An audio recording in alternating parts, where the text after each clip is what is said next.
ሰላም ጤና ይስጥልን አድማጭ ተመልካቾቻችን እንደምን አደራችሁ። ሚያዝያ 9 2017 ዓ.ም ዕለታዊ መረጃዎችን ይዤ መጥቻለሁ። መረጃና ዘገባዎችን ወደ እናንተ እያደረስኩ አብሬያችሁን ቆየው በለጠ ካሳ ነኝ።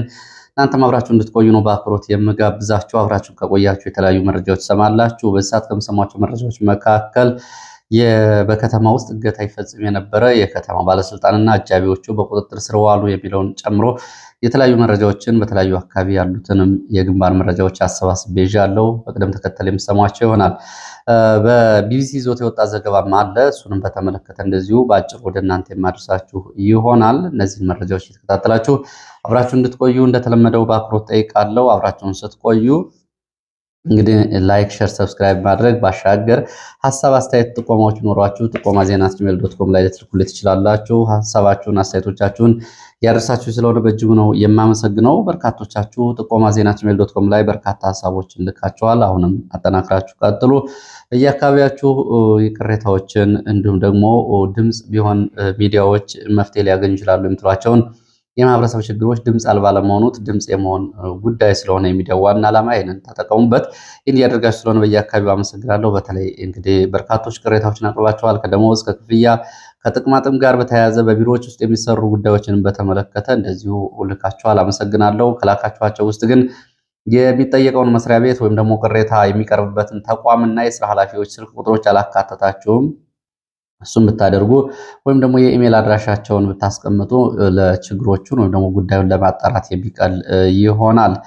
ከዛ ባለፈ ደግሞ አንዳንድ ጉዳዮች ደግሞ የግለሰብ ጉዳዮችን በብዛት ይላካቸዋላችሁ። ያው እንግዲህ እንደ ቅሬታና እንደ ችግር ስለሆነ የሚታይ ይሆናል። ጠቅለል ያሉ ግን የማህበረሰብ ጉዳዮች ቅድሚያ የሚወስዱ ይሆናሉ። ማህበረሰባዊ የሆኑ ጉዳዮችን እያስቀደምኩ ወደፊት አስተያየቶቻችሁን ወደ እናንተ አቀርባለሁ። እየተከታተላችሁ ስለሆነ በእጅጉ ነው የማመሰግነው። እንግዲህ ከያስኳቸው በእናንተ ከመጡ አስተያየቶች መካከል መረጃዎችም ይሆናሉ። ምስራቅ ጎጃም የደረሰኝን መረጃ በህዝብ ላይ የመንግስት የጸጥታ ሰዎች እየፈጸሙት ያሉትን ግፍና ሰቆቃ በተመለከተ የደረሰኝን በኢሜል የደረሰኝን መልእክት ላጋራችሁ። በምስራቅ ጎጃም ስናን ወረዳ ሮብ ገበያ ከተማ ህዝቡ ኑሮውን በተመለከተ በመንግስት የጸጥታ ኃይሎች የሚፈጸመውን ግፍና ሰቆቃ በተመለከተ እንግዲህ ገበያ ህዝብ እንዳይወጣ ተደርጓል። ወደ ገበያ ህዝቡ ሲመጣ ልብሱ ከላዩ ላይ እየወለቀ እንዲቃጠል ይደረጋል፣ ይታሰራል፣ ይደበደባል፣ ይሰቃያል። በዚህ ምክንያት ህዝብ ወደ ገበያ እንዳይመጣ ሆኗል የሚል ጥቆማ ደርሷል። እንዲሁም ደግሞ የሚሊሻ ስልጠና አለ በሚል ልጆቻችሁን ለሚሊሻ ስልጠና ካልሰጣችሁም በሚል አስገዳጅ ወታደራዊ መመሪያ በርካታ ሰዎች ታስረው ይገኛሉ። ይህንን በመሸሽም ብዙ ሰዎች ከከተማው ተፈናቅለው ጠፍተዋል። ልጆቻቸውንም እንደዚሁ ለሚሊሻ ግዳጅ ስልጠና እንዲያገቡባቸው በሚል በዚህ ምክንያት በርካቶቹ ከአካባቢው ለቀው ሸሽተዋል ብለዋል። ሱቆች ይዘረፋሉ፣ ይታሸጋሉ፣ እንዲሁም ደግሞ እንዲሳደዱ ይደረጋሉ። ነጋዴዎች ተማረው ከተማውን ለቀው ሂደዋል። ይህ አንድ ቦታ የቀረበ ቢሆንም ብዙ አካባቢዎች በጦርነቱ መሃል የመንግስት የጸጥታ ሰዎች በተለይ ብርቱ ውጊያ በሚያጋጥማቸው ከተሞች አካባቢዎች ላይ የሚኖረው ማህበረሰብ ላይ የሚፈጽሙት ግፍና ሰቆቃ ማሳያ ነው። እንግዲህ በትላንትናው ዕለት በኦሮሚያ ክልል ስብሰባ አልመጣችሁም በሚል አንድ የሚሊሻ አባል ሁለት ሰዎችን ተኩሶ መግደሉና ጉዳዩ መነጋገሪያ መሆኑን ከዶቼ ቬለ ዘገባ በኋላ በበርካታ ማህበራዊ ሚዲያዎች ሲሰራጭ ተመልክታችሁ ይሆናል። በዚህም ቀርቧል። ሚሊሻዎች ያለ ገደብ በንጹሃን ላይ የሚያደርሱት ጉዳት ይህንን ነው የሚመስለው። በገጠር ቀበሌዎች በተለይ ገዳማዊት፣ የላይ ጮቢን፣ ገልጥማ ተብለው የሚጠሩ አካባቢዎች በርካታ ገበሬዎች በሬዎቻቸው፣ ላሞቻቸው፣ ፍየሎቻቸው በሚሊሻ በጸጥታ ሰዎችና በመንግስት የመከላከያና የአድማ ብተና አባላት ተነድተውባቸዋል ብለዋል። ከብቶቻቸውና ፍየሎቻችን ለምን ይወሰዳሉ ብለው የጠየቁ ገበሬዎች በዱላ ተደብድበዋል፣ ታስረዋል፣ እንዲሁም ደግሞ በሰው ፊት እንዲዋረዱ ተደርገዋል ተብሏል። ባዷቸውን ቀርተዋል። በርካታ ከብቶች ሁለተኛ ደረጃ ትምህርት ቤት ተዘግተው ይገኛሉ። እንግዲህ ታርደው ይበላሉ በሚል ሚሊሻዎቹ የጾም ፍች እየጠበቁ ነው የሚገኙት። የአርሶ አደሮቹን ከብቶች ለመብላት ነው የተባለው። እንግዲህ በዚህ በኩል እንግዲህ ስማቸውንም እናየነው መንግስቱ፣ ሞላ፣ ካሴ አድምጥ፣ አስናቀ፣ ነብዩ፣ ጊዜው የተባሉ የግብረ ኃይል አባላት የአርሶ አደር ከብቶች እንዲነዱ በማህበረሰቡ ላይ ስቃይ እንዲደርስ የሚያደርጉ ሰዎች እንደሆኑ በአካባቢ የብልጽግና ባለስልጣናት ይህንንም አድርሳቸዋል። ሌላው እንደዚሁ ካደረሳችሁ መልእክቶች መካከል በአዲስ አበባ በመደበኛ መንግስት መዋቅርና በሌሎቹ ተቋማት ላይ የሚፈጸመውን በሰራተኛ ላይ የማፈናቀል ተግባር ይህንን በዋናነት ሁሉም ሊመለከተው የሚገባና የህልውና ጉዳይ የሚሆነ ጉዳይ ስለሆነ ሚዲያዎች ሊከታተሉት ይገባል። በጽዳት ኤጀንሲ ለበርካታ ዓመታት በጽዳት ኤጀንሲ የተለያየ ጽዳት ላይ የሚገኙ እናቶች ጭምር እየተፈናቀሉ በሌሎች ሰዎች እንዲተኩ እየተደረጉ ነው። በጥበቃ ኤጀንሲዎች አዲስ አበባ ውስጥ ያሉ የግል የጥበቃ ኤጀንሲዎች እንግዲህ ደህንነት ጭምር የኦህዴድ ብልጽግና ደህንነት ጭምር ይዘው የሚደራጁ ነው። ለሌሎቹ ፈቃድ መስጠት ለጊዜው ተከልክሎ እነሱ ብቻ ናቸው የሚቆጣጠሩት። ሁለት ስራ ነው የሚሰሩበት። በትራንስፖርት ዘርፍ እንግዲህ የታክሲ ተራ አስከባሪዎችን ጨምሮ በትራንስፖርት ዘርፍም እንደዚሁ ነባሩን የከተማውን ሕዝብ የኢኮኖሚ መሰረት ያደረገውን አደረጃጀት በመናድ በአዲስ መንገድ የማደራጀት በዚህ እንግዲህ ከ10 ሺህ በላይ ሰዎች ከስራ ውጭ ሊደረጉ ይችላሉ በተራ አስከባሪ ብቻ። እንዲሁም ደግሞ በዚህ በኩል እንግዲህ በአውቶቡስ ተራ በተለያዩ ቦታዎች የሚሰሩትንም የማፈናቀልና በአዲስ የነሱ ሰዎች የመተካት በጎዳና ንግድ ፍቃድን በተመለከተ እንደዚሁ የጎዳና ንግድ ፍቃድ ለመስጠት የአዲስ አበባ መታወቂያ የሌላቸው ከክፍለ ሀገር የመጡ ፍቃድ ማግኘት አይችሉም በሚል ሆን ብለው በከተማ አስተዳደሩ በያዙት መዋቅር ውስጥ ለነሱ ሰዎች የቀበሌ መታወቂያ እያደሉ የአዲስ አበባ የቀበሌ መታወቂያ እንዲያገኙ ካደረጉ በኋላ ሌሎቹ የክፍለ ሀገር ሰዎች መታወቂያ የላችሁም በሚል ይህንንም እንደዚሁ እንዳንድ ሴራ እየሰሩበት ነው ብላቸዋል። ከዛ ባሻገር ብሔራዊ መታወቂያን ያቀረብን ሰዎችም እንደዚሁ ቅድሚያ አልተሰጠንም የሚል ነው እያቀረባችሁት። ስለዚህ የጉዳዩ ክትትል ያስፈልገዋል፣ ሚዲያዎች ከዚህ ጉዳይ ላይ ናችሁን ባትነቅሉ የሚል አስተያየት ማድረሳቸዋል። ይኸው እንግዲህ እየተከታተልኩ እያቀረቡት ነው። ሌላው ወለጋ በጸጥታ ኃይሎችና በእቅድና በታጠቁ ኃይሎች በቅንጅት የሚፈጸመውን ግፍና ሰቆቃ በተመለከተ ሚዲያዎች በቂ ትኩረት አልሰጡትም። ያው እንግዲህ በኢትዮ ፎከስ በኩል አልፎ አልፎ ያለውን ሽፋን አመስግናችኋል። የሰብአዊ ድርጊት የሚፈጸሙ የሰብአዊ ድርጊቶች ትኩረት ያስፈልጋቸዋል። ፍጹም የሆነ ስልታዊ የዘር ማጥፋት እየተፈጸመ ነው። 5ኛ ዓመቱን የያዘ የዘር ማጥፋት ተፈጽሟል። በርካታ መንደሮች እንዳልነበሩ ሆነዋል። እነዚህ ዶክመንተሪ ሊሰራባቸው ሚዲያዎች ሊያጋልጧቸው ይገባል። ካሁን በፊት በርካታ ሰዎች ይኖሩባቸው የነበሩ ልጆቻቸውን ይድሩባቸው ደስታቸውንም ሀዘናቸውን ይገልጹባቸው የነበሩ መንደሮች ሙሉ በሙሉ ምድረ በዳ ሆነዋል። እስካሁን ድረስ በዚህ በኩል እንኳ የተደራጀ ሚዲያ የሰራው ዘገባ የለም የሚል ወቀሳም አቅርባቸዋል። የቤተሰብ አባላት ሙሉ በሙሉ የተጨፈጨፉባቸው ቤቶች አሁን ወና ሆነዋል።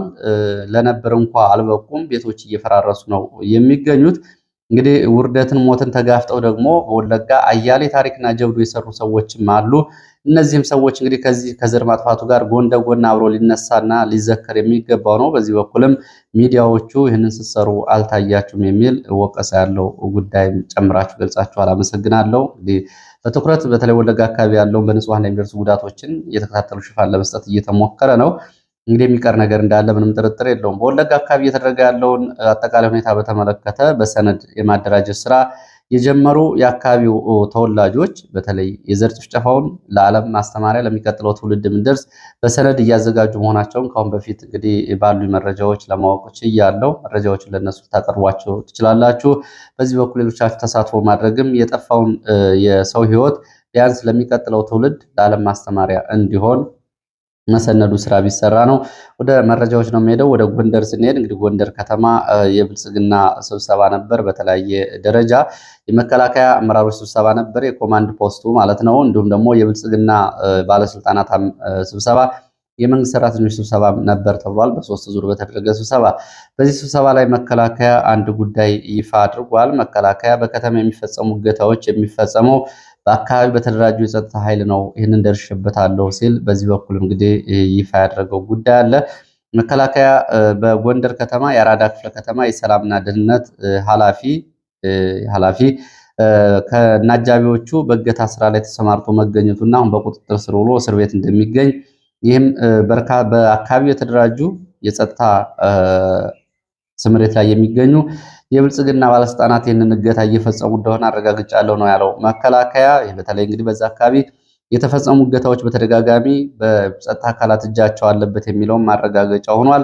በጽንፈኛው ምክንያት እየተደረገ በከተማ የሚፈጸመው ዝርፊያ፣ ግድያ፣ እገታ የማን እጅ እንዳለበት አረጋግጠናል ብለዋል። እንግዲህ አምባቸው አጥናፉ የተባለ ሰው ከአጃቢዎቹ ጋር የከተማው ሰላምና ደህንነት ኃላፊ ሆኖ እገታ ሲፈጽም ደግሞ የቀበሌ አስተዳደሮችን ጭምር የራሱ መዋቅር ዝቅተኛ ደረጃ ላይ የሚገኙትን ጭምር ገንዘብ አላቸው በሚል ሲያሳፍን ሲያሳግት፣ እንዲሁም ደግሞ ሌሎች ነጋዴዎችና ባለስልጣናትንም በከተማ ውስጥ ለማሳገት እንቅስቃሴ ላይ በነበረበት ጊዜ ነው ከአጃቢዎቹ ጋር በቁጥጥር ስር የዋለው። ይህንን ያለው መከላከያ የአካባቢው በዘመድ አዝማድ የመደባቸዋቸው የጸጥታ ሰዎች እገታ እየፈጸሙ ነው የሚገኙት፣ ይህንን ህዝብ ሊያውቀው ይገባል ብሏል ነው የተባለው በስብሰባው ላይ። በጎንደር ከተማ የአራዳ ክፍለ ከተማ የጸጥታና ደህንነት ሹም እንግዲህ አሁን ጽሕፈት ቤት ኃላፊ የነበረው ከነአጃቢዎቹ በፖሊስ ቁጥጥር ስር ውሎ እስር ቤት ነው የሚገኘው። በቀጥታ እገታ ተሰማርቶ እጅ ከፍንጅ ነው የተያዘው። የተበታች ሹማምንቶቹን ጭምር አግቷል። ትልልቅ ባለሀብቶችን፣ ባለስልጣናትን ጭምር በከተማው ውስጥ ለማሳገት እቅድም እያወጣ ይንቀሳቀስ እንደነበር ነው እንግዲህ በስብሰባው ላይ ተነስቷል የተባለው። ሌላው በጎንደር ከተማ ያለውን አጠቃላይ የህዝብ አገልግሎትና የብልጽግና ሹመኞች እየፈጸሙት ያለውን በደል በተመለከተ እንደዚሁ በስብሰባ ላይ ተነስቷል ነው የተባለው። የብልጽግና ጽሕፈት ቤት ኃላፊ በተገኙበት በነበረው መድረክ ላይ የከተማው መዋቅር ሙሉ በሙሉ በዝርፊያ ተሰማርቷል፣ የህዝብ ተቋማት አገልግሎት እየሰጡ አይደለም፣ ቆመዋል። ይልቁንስ በውስጥ በከተማው የሚገኘው የብልጽግና መዋቅር አመራር መንግስት ፈርሷል፣ መንግስት የለም በሚል ዳርና ዳር ቆሞ አጠቃላይ ዝርፊያና የራሱን ማውጫ መንገድ እያሰላ ነው የሚገኘው። ይሄ እንግዲህ በህዝቡ ውስጥ የሚነሳው ቅሬታ ነው በሚል የተነሳውን ጉዳይ በተመለከተ እዛው የብልጽግና ጽሕፈት ቤት ኃላፊ የከተማውና የምክትል ከንቲባዋ ጭምር ያደራጁትን ኔትወርክ ተጠቅመው እርስ በርሱ ተነጋግረዋል። አንቺ የዚህን አካባቢ ኔትወርክ አደራጅተሽ ዝርፊያ እየፈጸምሽ ነው፣ አንተነህ እንጂ እኔ አይደለሁም የሚልም ጭምር ክርክር እንደነበር ነው የተገለጸው። እንግዲህ በጎንደር ከተማ ውስጥ የመሬት ሽያጭን ዝርፊያን ጨምሮ በርካታ የአገልግሎት መስጫ ተቋማት ሙሉ በሙሉ አገልግሎት እየሰጡ አይደለም የሚለው ጉዳይ መነጋገሪያ ሆኗል። እንግዲህ ስብሰባው ላይ ብልጽግና ወድቋል፣ ይወድቃል የሚል አቋም ይዛችኋል የተባሉ አመራሮች እንግዲህ በዚህ በኩል ይባረራሉ፣ እርምጃ ይወሰድባቸዋል ነው የተባለው። በተጨባጭ ብልጽግና ሳለው የሚለው ሌላ ጉዳይ ቢሆንም ግን ራሳቸው ያነሱት መድረክ ላይ ይህንን ብለዋል። እንግዲህ ብልጽግና ወድቋል የለም የሚል አቋም እስከመወሰድ ድረስ ደርሷል። በዚህ ምክንያት የታችኛው የብልጽግና መዋቅር ስራ መስራት አቁሟል። ለይስሙላ እንጂ በከተማው ቢሮ ተከፍቶ ህዝብ የሚያገለግል የለም። ጧት ጧት ይከፈታሉ፣ ከሰዓት በኋላ ቢሮዎች ይዘጋሉ። ያለው ሁኔታ ነው የሚመስለው ነው የሚለው የራሳቸው ግምገማ ነው። በዚህ ግምገማ እንግዲህ አንድ መንግስት በከተማ ውስጥ አለ ወይ ብሎ ለመጠየቅ የማያስችል መሆኑን ለማረጋገጥ ያስችላል። ከራሳቸው የመጣ ነው።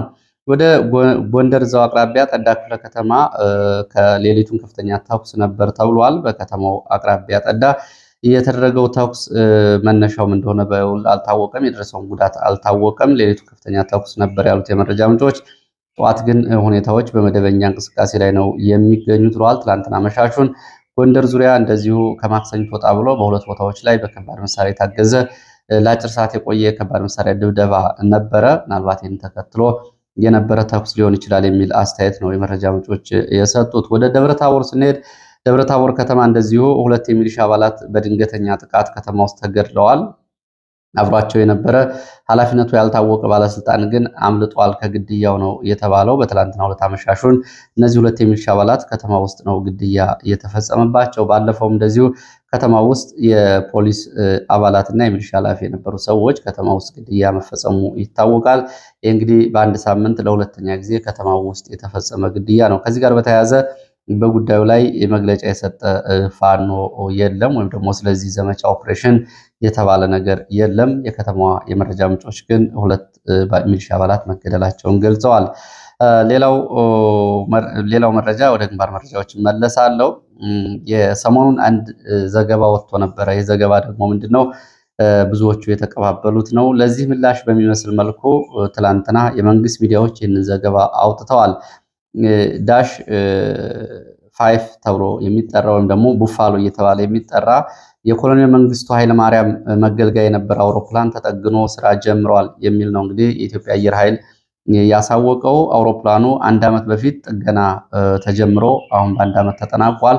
አሁን ለአገልግሎት ዝግጁ ሆኗል ተብሏል። አውሮፕላኑ ይህ እንግዲህ አገልግሎት ካቆመ ከ37 ዓመታት በኋላ አሁን አገልግሎት እንዲጀምር ጥገና የተደርጎለታል የተባለው አውሮፕላን በተመለከተ አውሮፕላኑ ለትራንስፖርት፣ ለፓራሹት፣ ለካርጎ እንግዲህ ለወታደራዊና ለሲቪል አገልግሎት የሚውል እንደሆነ ነው የተገለጸው።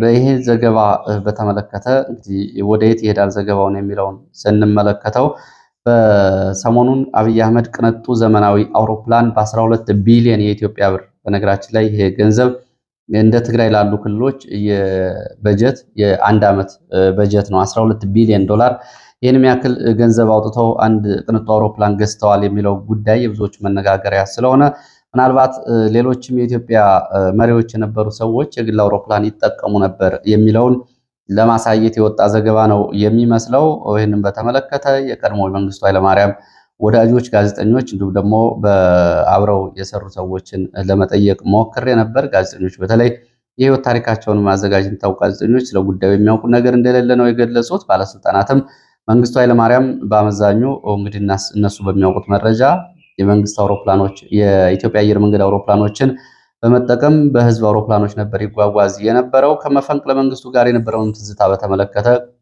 እንደዚሁ አጋርተውናል።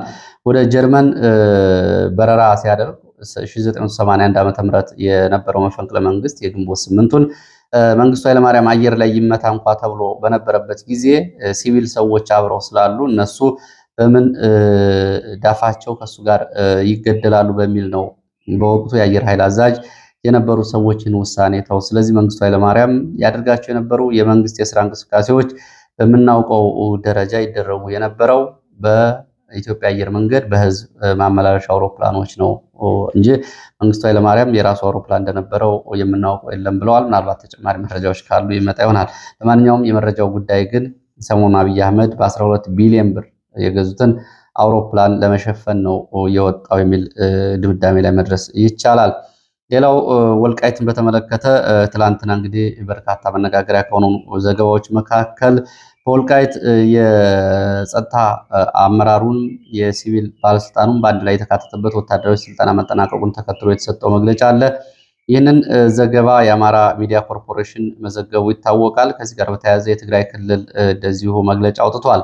የትግራይ ክልል ትላንትና መጋቢት 8 2017 በአሚኮ በተሰራውን ዘገባ ሁመራን የአማራ ክልል አካል አድርጎ አቅርቧል። ይሄ ተቀባይነት የለውም ብሏል። ህገ መንግስቱን ይጥሳል፣ የፕሪቶሪያውን የሰላም ስምምነትም የሚጻረር ነው ብሏል። በአስቸኳይ መታረም አለበት ሲል ነው የገለጸው። ወደ ሌላ ግጭት የሚወስድ የተዛባ ዘገባ ነው ብሏል። መሰረታዊ ጉዳዩ ይሄ ነው የሚሆነው፣ ወደ ሌላ ግጭት የሚወስድ ዘገባ ነው ብሏል። እንግዲህ ያው ወደ ሌላ ግጭት ለመግባት ያለውን ቅድመ ሁኔታ ወይም ደግሞ የመጀመሪያ ደረጃ ምልከታ የሚያሳይ ነው። ይህን እንግዲህ በተሾሙ በአንድ ሳምንት ጊዜ ውስጥ ስልጣን ላይ የወጡት ጀነራል ታደሰ ወረደ ናቸው የተናገሩት። የፌዴራል መንግስቱ ይህንን ማስቆም አለበትም ብለዋል። እንግዲህ ስለ ፕሪቶሪያ የሰላም ስምምነት የእኛን ጥቅም ያስከበረ ነው በሚል ህወሓቶች አብዝተው ይጮሃሉ። በሌላው በኩል ደግሞ ያሉ እንደ ፌዴራል መንግስቱና እንዲሁም ደግሞ በአማራ ክልል ተወክለው የሄዱ ሰዎች ደግሞ ጥቅማችን ያስከበርንበት ድርድር ነው በሚል በተደጋጋሚ ሲገልጹ ነው የሚታየው። በዚህ ላይ እንግዲህ በቀረቡት አንቀጾች ሁሉም ሰው ባነበባቸው የስምምነቱ አንቀጾች ላይ ወልቃይትን፣ ጠለምትን፣ ዋግን በተለይ ኮረምና አካባቢውን እንዲሁ ደግሞ ራያና አለማጣን በተመለከተ አካባቢዎቹ አወዛጋቢ ስለሆኑ በፌዴራል መንግስቱ እጅ ይቆያሉ ነው የሚለው። ወልቃይት ግን በዞን ደረጃ ተቋቁሞ በአማራ ክልል እየተዳደረ ነው የሚገኘው። 4ኛ ዓመቱን ይዟል። በእርግጥ በጀት ተከልክሏል። ዞኑ እንግዲህ አሁን ግዙፍ የሆነ የራሱን የጸጥታ ኃይል እየገነባ ነው የሚገኘው። ይህንን ኃይል በተመለከተ በተደጋጋሚ እንግዲህ በዚህም በዛም የሚቀርቡ አስተያየቶች አሉ። በትናንትናው ዕለትም ይሄ ኃይል እንግዲህ ሁለት ስራዎች ይጠበቁበታል። አንደኛው የሀሳብ ትግል፣ ሁለተኛው ደግሞ የብረት ትግል ነው በሚል ዞኑ መግለጫ ማውጣቱ ይታወቃል። ወደ ሌሎች መረጃዎች ሲሄድ ይልማና ደንሳ ባህር ዳር አቅራቢያ ከአራት አቅጣጫ ትናንትና የፋኖ ኃይል መሰረታዊ ቦታዎችን ለመቆጣጠር የገባ የመንግስት ኃይል ጋር ውጊያ ተደርጓል። በንጹሐን ላይም እንደዚሁ ከፍተኛ ሰብአዊ፣ ቁሳዊ ጉዳት ደርሷል ነው የተባለው። ከደራ ሜጫ፣ ከጎንደር አቅጣጫ እንዲሁም ደግሞ ከባህር ዳር ከተማ፣ ከጢስ አባይ ከተማና ከአዴት አቅጣጫ ወደ ፋኖ ይዞታ የተንቀሳቀሰ የመንግስት ኃይል ከፋኖዎች ጋር ውጊያ አድርጓል። በፋኖዎች ሆነ በመንግስት ኃይሎች ላይ የደረሰው ጉዳት አልታወቀም። በንጹሐን ላይ ግን የደረሰውን ጉዳት በተመለከተ መረጃዎች ይፋ ተደርገዋል። ውጊያው በቡድን መሳሪያዎች በዙ 23 በድሽቃ በሞርተር የታገዘ ነበረ። በዚህ ከባድ መሳሪያና የቡድን መሳሪያዎች ድብደባ ቢያንስ 10 ሰዎች ተገድለዋል፣ 13 ቆስለዋል። እንደዚሁ ደግሞ 7 ቤቶች ተቃጥለዋል ነው የተባለው። የግል መሳሪያ ያላቸው በሚል እንደዚሁ 37 የሚደርሱ ሰዎች ቤታቸው ተፈትሿል፣ ተደብድበዋል፣ ታስረዋል። እንደዚሁም ደግሞ መሳሪያም የተወሰደባቸው ሰዎች አሉ ነው የተባለው። ፍተሻ በሚልም ሌሎች ንብረቶች እንደዚሁ በመንግስት የጸጥታ ኃይሎች ተወስደዋል ነው የተባለው። ዛሬ በአካባቢው ውጥረት መኖሩን ነው የዓይን እማኞች የገለጹት።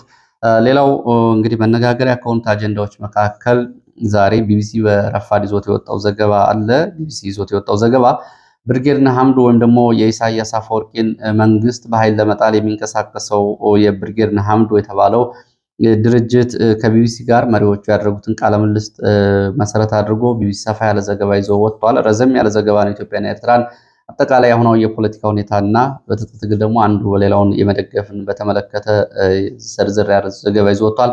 በአጭሩ ግን ወደ እናንተ የሚከተለውን ላድርስ። በአዲስ አበባ ብርጌድ ንሓመዱ ቢሮ ከፍቷል። ይህም ቢሮ እንግዲህ ለቀጣይ ወታደራዊ ማዕከሎች ሲቋቋሙ ማዕከላዊ ጽሕፈት ቤት ሆኖ የሚያገለግል ይሆናል ብለዋል የንሓመዱ ወይም ደግሞ የብርጌዱ ኃላፊዎች ለቢቢሲ። ብርጌዱ ወታደራዊና ዲፕሎማሲያዊ ማዕከሎችም ይኖሩታል ተብሏል። ብርጌዱ የሚቀላቀሉ ኤርትራውያን ከኢትዮጵያ መንግስት ዋስትና ያገኛሉ ብለዋል። እንግዲህ የኢትዮጵያ መንግስት ሙሉ በሙሉ ፈቃድ የሰጠው የብርጌዱ እንቅስቃሴ ስለመሆኑ ይሄ ያሳያል። ብርጌዱ ቢሮው በአዲስ አበባ 22 አካባቢ የካቲት ላይ የከፈተ መሆኑንም እንደዚሁ ለቢቢሲ አሳውቋል።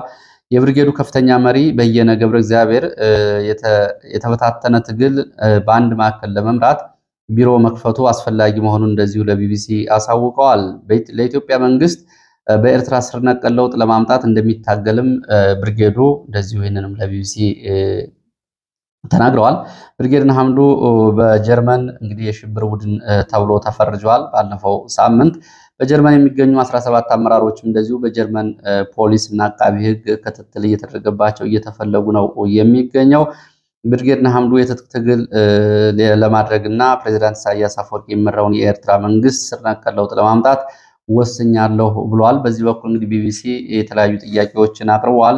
በሰላማዊ መንገድ ለመታገል ስላልቻሉ እና በሰላማዊ መንገድ የተጀመረው በኤርትራ ውስጥ ትግል ብዙ መሄድ ስላልቻለ እና በርካታ የሰላማዊ ታጋዮች ከፍተኛ ዋጋ ስለከፈሉ የትጥቅ ትግል ብቸኛ መዳኛ እና አማራጭ አድርገው እንደሚከተሉት አቶ በየነ ገብረ እግዚአብሔር ገልጸዋል። ዲፕሎማሲውንም በተመለከተ ብርጌድ ንሓመዱ ከአሜሪካ መንግስት፣ ከአውሮፓ ህብረት ተወካዮች፣ ከካናዳ ዲፕሎማቲክ እና ከስዊድን የዲፕሎማቲክና ባለስልጣናት ጋር መነጋገራቸውንም ነው እየገለጹት። የታጣቂዎች ምልመላ በአዲስ አበባ እያደረገ እንደሚገኝም እንደዚሁ በዚሁ ማብራሪያ ገልጿል። ወታደራዊ ቦታ መረጣም እየተደረገ ነው።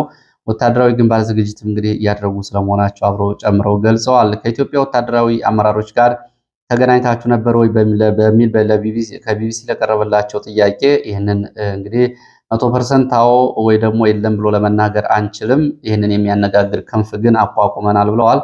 ኢትዮጵያ ውስጥ ከ300 ሺህ በላይ ኤርትራውያን መኖራቸው የዲፕሎማሲ ማዕከል መሆንና ቅርበት እንዲሁም ደግሞ ኢትዮጵያ ለኤርትራ ያላት አጠቃላይ የህዝብ ቅርበት ኢትዮጵያን የብርጌዱ ተመራጭ ቦታ አድርጓታል ነው ያሉት። እንግዲህ እውነታው ይሄ አይደለም። የኢትዮጵያ መንግስት በኤርትራ ጉዳይ እንግዲህ እዚሁ ታጣቂ ኃይል ማደራጀቱ እና ኤርትራን መንግስት ስር ነቀል ለውጥ ለማምጣት መፈለጉ እንዲሁም ደግሞ በኢትዮጵያ በኩል የሚቀርበው ደግሞ በኢትዮጵያ ውስጥ የትጥቅ ትግል የሚያደርጉ ድርጅቶች በኤርትራ መንግስት ይደገፋሉ የሚሉት ግልባጭ ናቸው። እነዚህ አንዱ በአንዱ ጣልቃ የመግባት ጉዳይ። ለማንኛውም ብርጌድ ንሓመዱ አባላት ወደ ኤርትራ ታስረው እንዳይወሰዱ መታወቂያ ይሰጣቸዋል ብሏል። ወደ አፋር እና ትግራይ ብርጌዱ እንቅስቃሴ ማድረጉንና በቅርቡ ደግሞ በአፋር ክልል በኩል ቢሮ ሊከፍት መሆኑን በየነ ገብረ እግዚአብሔር እንግዲህ ከቢቢሲ ጋር ከነበራቸው ቆይታ ላይ ለመገንዘብ ተችሏል። ባለፈው ጥር ወር በአዲስ አበባ ከአፋር ብሔራዊ ኮንግረስ ጋር በሰማያዊ ማዕበል በሚል ትልቅ ኮንፈረንስ ተደርጓል። እንግዲህ በወቅቱ መነጋገር የነበረና መንግስት ፈቅዶ በሚሊኒየም አዳራሽ እየተደረገ ነው። ከዚህ ጋር በተያያዘ እንግዲህ በትይዩ መረጃዎችን ደግሞ ከቢቢሲ ዘገባ ጋር ለማቅረብ ከዚህ ቀደም ብሎ እንግዲህ በጅቡቲ እንዲሁም ደግሞ በኢትዮጵያ አፋር አካባቢ በኢትዮጵያ መከላከያ ሰራዊት የደህንነት መምሪያ ጀነራል ጌታቸው ጉድና የሚመራ ቡድን ከዚህ ቡድን ጋር ልዩ ስብሰባ ማድረጉና የበጀት ድጋፍ ማድረጉን በፊት የወጡ መረጃዎች ያሳያሉ። በአፋርም ቀደም ብሎ ቢሮ መክፈቱንና በተለያዩ አካባቢዎች የሚገኙ የኢሳያስ መንግስት የሚቃወሙ ሰዎች፣ ባለሀብቶች ገንዘብ ለዚህ ለብርጌዱ እንዳዋጡ በኢትዮጵያ መንግስት የመከላከያ ደህንነት በኩል ከፍተኛ ስራ መሰራቱን ነው መረጃ ምንጮች የሚጠቁሙት። እንግዲህ በኢትዮጵያ መንግስት በኩልና በብልጽግና ባለስልጣናት በኩል ደግሞ በኤርትራ ላይ የሚነሳው ወቀሳ አለ። በአማራ ክልል የሚታገሉ የፋኖ ኃይሎችን ድጋፍ መስጠት ድጋፍ እንዲሁም ደግሞ በኦሮሚያ ክልል የሚታገሉትንም ድጋፍ ይሰጣሉ በሚል የሚቀርቡ ወቀሳዎች አሉ። ይሄ እንግዲህ 2018 ዓ.ም በነበረው ሁለቱ ሀገራት እርቅ ላይ ወይም ደግሞ በተለይ ለውጥ ጊዜ ተብሎ አብይ አህመድን ለኖቤል ሽልማት ባበቃቸው እርምጃ ያልጀርሱ ስምምነት አስፈጽማለሁ ባሉበት ስምምነታቸው መሰረት አንዱ በአንዱ ጣልቃ ላለመግባት አንዱ በአንዱ ጉዳይ ጣልቃ ላለመግባት ታጣቂዎችን ላለማስታጠቅ በዚሁ መሐላ ውስጥ ወይ ደግሞ ቃል ኪዳን አስረው ነበረ። በወቅቱ እንግዲህ በኤርትራ ይገኙ የነበሩ 7 የትጥቅ ትግል የሚያደርጉ ድርጅቶች ወደ ኢትዮጵያ መምጣታቸውን ተከትሎ ኤርትራ የትኛውን የኢትዮጵያ ታጣቂ እንደማትደግፍ ኢትዮጵያም ሌሎች እንደማታደርግ ተገልጾ የነበረ ቢሆንም አሁን ይሄ ጉዳይ ተጥሶ ሁለቱም ሀገራት እንደውም በባህር በር ጉዳይ ወደ ወታደራዊ ዝግጅት መግባታቸውን ነው መረጃዎቹ የሚያሳዩት። በባህር በር ጉዳይ እንግዲህ ያለውን ዝግጅት ሁላችሁም በየቀኑ መረጃዎቹ ያሏችሁ ናቸው። ወደ ጎረቤት ሱዳን ስንሄድ በሱዳን በተመለከተ እንደዚሁ የሱዳንን ጉዳይ የስውር እጆች ወይም ደግሞ የሌሎች ሀገራት ጣልቃ ገብነት የሚመራው ጦርነት ነው። በህዝቡ ላይ ከፍተኛ ግፍና ሰቆቃ እየተፈጸመ ነው። በተፈናቃይ ጣቢያ እንኳ በተፈጸመ የከባድ መሳሪያ ድብደባ ከ80 በላይ ሰዎች ወደ አሁኑ ህይወታቸው አልፏል። ከ200 በላይ ሰዎች ደግሞ ቆስለዋል። በርካቶቹም ካምፑን ለቀው ተሰደዋል። ካምፑም ተቃጥሏል። ይህን የመሰለ ግፍና ሰቆቃ እየተፈጸመ ባለበት ሰዓት በተለይ ከአልቡርሃን ጎን የሆኑት ሳውዲ አረቢያና ግብፅ አቋም ይዘዋል ነው የተባለው። በትላንትናው ዕለት ለሱዳኑ መሪ አልቡርሃን የግብፁ ፕሬዝዳንት አልሲሲ ደብዳቤ ልከዋል። ደብዳቤውንም ተቀብለዋል አልፈታህ። አልሲሲ በቅርቡ አልቡርሃን ካይሮን እንዲጎበኙ ነው ጥሪ ያቀረቡላቸው። በሱዳን ጉዳይ በለንደን ጉባኤ እየተደረገ ነው የሚገኘው። በዚህ ላይ እንግዲህ የሱዳን ጎረቤት ሀገራት እና በሱዳን ጉዳይ ያገባናል የሚሉ ሀገራት ይገኛሉ። ሳውዲ አረቢያና አረብ ኤሚሬትስ ጨምሮ ሳውዲ አረቢያና ግብፅ አልቡርሃን ጎን ቆመዋል። በጽኑ ነው የቆሙት። በሱዳን ጉዳይ ደግሞ ኤሚሬትስ ደግሞ ወይ ሐማቲ ወይ ደግሞ አልቡርሃን የሱዳንን ሕዝብ ሊወክሉ ይገባል፣ ሁለት ቡድን አያስፈልግም የሚል አቋም ነው ይዛ የቀረበችው። ጀነራል ሐማቲ ትይዩ መንግስት ምስረታውን እንግዲህ ይፋ ማድረጉን ተከትሎ ግብፅና ሳውዲ አረቢያ አውግዘዋል። ኢትዮጵያ ደግሞ እንደ ጎረቤት ሀገር ሁሉንም አካታች የሚል በዲፕሎማሲያዊ አነጋገር ከሐማቲ ጀርባ የሆነ አስተያየት ሰጥታለች። አልቡርሃን ካርቱምን ተቆጣጥሯል። ዳርፉር ግን አሁንም በሐማቲ እጅ ነው የሚገኘው። ሱዳን ለሁለት ትከፈላለች የሚለው አሳሳቢ ጉዳይ ነው ተብሏል። ሱዳን ኤሚሬትስን በዓለም ፍርድ ቤት ከሳታለች። አረብ ኤሚሬትስን ያውም ደግሞ በመጨረሻው የሰው ልጅ ክስ ጄኖሳይድ ነው የከሰሰቻት። ደቡብ ሱዳን ደግሞ እንደ ጎረቤት ሀገር በሱዳን ጦርነት ሁለቱን እንዲነጋገሩ ለማድረግ ቁርጠኛ ነኝ ብላለች። የሱዳን ጉዳይ ከዕለት ወደ ዕለት እየተባባሰ ነው የሄደው። አሁን አልቡርሃን ካርቱምን ተቆጣጥረዋል። ከአልቡርሃን ጎን በምስራቅ አፍሪካ ኢትዮጵያ ከሐማቲ ጎን ስትሆን በአረብ ኤሚሬትስ በኩል ኢሳያስ እንዲሁም ደግሞ ህወሓት ደግሞ ከአልቡርሃን ጎን ናቸው። ግብፅም ከአልቡርሃን ጎን ነው የምትገኘው። ሰሞኑን አልቡርሃን አስመራን ጎብኝቷል። ደግሞ በሚቀጥሉት ቀናት ካይሮን ይጎበኛል ተብሎ ነው የሚጠበቀው። ወደ ጎረቤት ሶማሌላንድ ስንሄድ ሶማሌላንድ ከሞቃዲሾ ጋር ያለኝን አጠቃላይ ግንኙነትና ንግግር አቁሜያለሁ ብላለች። ይህንን ያለችው ከሁለት ቀናት በፊት የሞቃዲሾ ባለስልጣናት ሱል የምትባለውን ግዛት ከጎበኙ በኋላ እና ሱል የተባለችው ግዛት ለሞቃዲሾ የፌዴራል መንግስት አባልነት ፈቃደኛ መሆኗን መቀላቀሏን ተከትሎ ግዛት ተወስዶብኛል በሚል ሶማሌላንድ ሀርጌሳ ሞቃዲሾን አውግዛለች። የፖለቲካ ክህደት ተፈጽሞብኛል፣ የቀረ ነገር የለም፣ ስለዚህ አልነጋገርም ብላለች። በዚሁ በሶማሊያ ቀጠና አልሸባብ የሞቃዲሾን ጦር ካምፕ ከበባ ውስጥ አስገብቷል። በሞቃዲሾ ቀጠና ኤደን ያባል ተብሎ የሚጠራው የሞቃዲሾ ጦር የሚገኝበትን ቦታ ከበባ አድርጓል። እንግዲህ የሞቃዲሾ ግዙፍ ጦር በዚህ ካምፕ ውስጥ ከበባ ውስጥ ነው። የሞቃዲሾ መንግስት ኃይሉን ለማውጣት እንቅስቃሴ እያደረገ ነው ተብሏል። ትላንትና በወጣው እንግዲህ በዓለም አቀፍ የወታደራዊ መመዘኛ መሰረት የሞቃዲሾ ጦር ከ15,000 እንደማያልፍ ነው መረጃው እያሳየው። ለሰዓት የነበሩኝ የአፍሪካ ቀንድና የሀገር ውስጥ መረጃዎች እነዚህ ነው የሚመስሉት። በተለያዩ የግንባር መረጃዎች በሌላ ሰዓት እስከምንገናኝ ስለተከታተላችሁ በእጅጉ አመሰግናለሁ።